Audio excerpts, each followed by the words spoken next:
غوث اعظم کی بڑی کرامتوں میں سے کرامت یہ ہے، اس زمانے میں آپ بغداد تشریف لائے جب حالات ایسے تھے کہ حق بولنا دشوار تھا، اور آپ جب مسجد کے ممبر پر کھڑے ہو کر اعلان کرنے لگ گئے، ہیبت ایسی طاری تھی کہ کوئی آپ کو روک نہ سکا، اور آپ کی یہ حقانیت کی تبلیغ پھیلتی گئی۔ شروع میں 10 لوگ، پھر 20 لوگ، پھر 100 200، پھر 1000 2000۔ غوث اعظم نے چند مہینوں میں جو خطبات دیے، آپ کے خطبات کا عالم یہ تھا کہ پھر 70,000 کا مجمع برابر سننے کے لیے آیا کرتا۔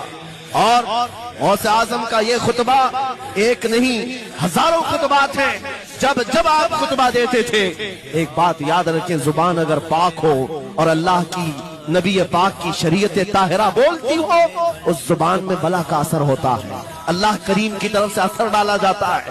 حق بات اگر بلند آواز سے کہو، یہ مت دیکھو کہ میں کون ہوں، یہ دیکھو کہ کلام کس کا ہے۔ غوث اعظم کی بڑی کرامتوں میں سے کرامت یہ ہے، اس زمانے میں آپ بغداد تشریف لائے جب حالات ایسے تھے کہ حق بولنا دشوار تھا، اور آپ جب مسجد کے ممبر پر کھڑے ہو کر اعلان کرنے لگ گئے، ہیبت ایسی طاری تھی کہ کوئی آپ کو روک نہ سکا، اور آپ کی یہ حقانیت کی تبلیغ پھیلتی گئی۔ شروع میں 10 لوگ، پھر 20 لوگ، پھر 100 200، پھر 1000 2000۔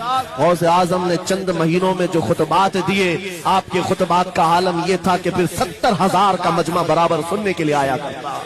اور غوث اعظم کا یہ خطبہ ایک نہیں، ہزاروں خطبات ہیں۔